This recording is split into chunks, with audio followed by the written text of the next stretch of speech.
it's fairly common for antinatalists to get the question, why don't you end yourself? Which I think often comes from trolls who are just ignorant, but it also is a sincere question that people have, which I think just is based on a misunderstanding of what it is. In this video, I want to address this question, and it's getting into why I think being against forcing other people into existence doesn't mean that you want to take yourself out of it. So I think the very first thing to recognize before anything else is that there are many people around the world that genuinely hate their life. They don't enjoy it at all. And most of those people are not antinatalists. So I think that's the first thing to establish. Antinatalism is not this sort of like cult that just laments their own life. Many people lament their own life. Some of them are antinatalist, most of them aren't. So now that we've cleared that up, I want to use an analogy to show why antinatalists don't necessarily want to take themselves out of existence merely just because they're antinatalist. And then I want to go on to highlighting the key things that I think are different between forcing someone into existence and taking yourself out of it. So now let's get into this analogy. So imagine Robert. He's just a regular guy and he's wrongfully imprisoned. Completely make up in your head what it could be. It could be a political prisoner, or it could just be a misunderstanding or something like that. So clearly Robert has been harmed by this action. He's had his liberty restricted, and he may also have had a load of reputational damage as well. But whilst Robert has a rough start in prison, he actually acclimatizes pretty well and actually gains things that he didn't have outside of prison. So he starts to form friendships, he has a sense of community,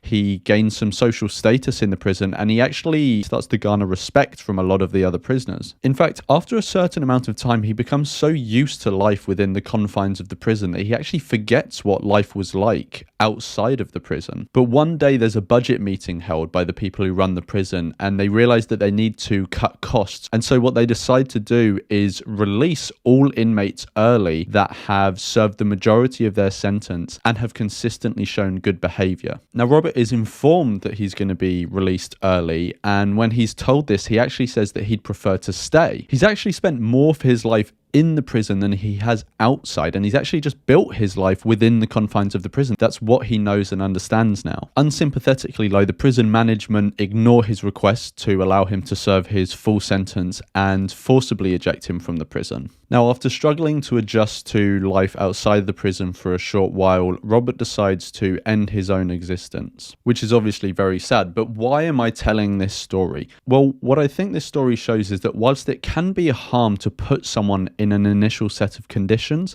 that doesn't necessarily mean that it won't be a harm for them to take themselves out of it, or for someone else to forcibly take them out of it, even though it was a harm for someone to initially put them in there. So let's link this back to antinatalism and talk about the core reasons why forcing someone into existence is a completely different situation from deciding whether you want to remove yourself from it or not. So whilst someone might see an initial act as a harm, like an antinatalist would see procreation, or in the story Robert being wrongfully imprisoned, it can lead to a set of circumstances where the person themselves would actually not want to remove themselves from that set of conditions they've been put into. So for example, in terms of antinatalism, once someone is created, they have a will to live that we've evolved to have. And in the story, Robert doesn't want to leave the prison because he's become so acclimatized and used to the prison that he's become institutionalized, as it's referred to. In short, antinatalists see procreation itself as a harm, but once someone is created, they have this will to live that is instilled within them, and so it's very understandable that they would want to continue living. In other words, someone can be harmed by being forced into a certain set of conditions, but they can also be harmed by leaving that set of conditions as well. I think the core difference between antinatalists' concern with forcing someone into reality and the situation where someone can decide whether to remove themselves from reality or not is about who's making the decision. So when it comes to forcing someone into reality, that is one, or I guess two, people making a decision on behalf of someone else, and that decision comes with guaranteed suffering and guaranteed death, and it also comes with the risk of immeasurable amounts of suffering as well. But when it comes to someone choosing whether to remove themselves from reality or not, this is a decision they are making on their own behalf, and they can weigh up the pros and cons of it and make their decision accordingly. A further difference and complication as well is that when it comes to bringing someone into reality, that potential person who doesn't exist, they only exist exist as an abstract in our imagination. They have no need, no desire to come into existence at all. They don't exist on any level. When it comes to removing someone from reality, though, or removing yourself, death is much more complicated. Death happens to a very real person who has their own needs and desires, and the process of death itself can be very uncertain. Even if we intend ourselves to leave reality in a certain way, it doesn't always happen that way, and the process can be extremely painful even when it's not intended to be so. But now I want to go on to reasons why antinatalists specifically may want to continue their existence, besides the fact that they have this will to live and they may want to. The first one is wanting to make the world a better place. That could either be from preventing other beings from being forced here, or from improving the lives of beings that already exist here now. A second reason is that people may have others relying on them, like a companion animal or a child they've already had, or some friend or family member that relies on them for something. A third reason is that they may not want to impose the process of grief on their friends and family that will be impacted by their death, which as an aside points to a catch-22 that the person has been put into by being created. Now they exist and people have become attached to them, so that even if they think it's in their best interest to remove themselves from reality, by doing so they can harm many people around them. And a fourth reason is simply just that they may fear the process of dying. A lot of people have death anxiety, and I think for good reason. It's a horrible prospect in several ways, and it's not a nice thing to put someone in the way of. So put simply, just because someone is antinatalist doesn't mean they necessarily want to remove themselves from reality, and there are actually several reasons why they may actively not want to as well. Let me know your thoughts in the comments, and if you've had this question posed to you,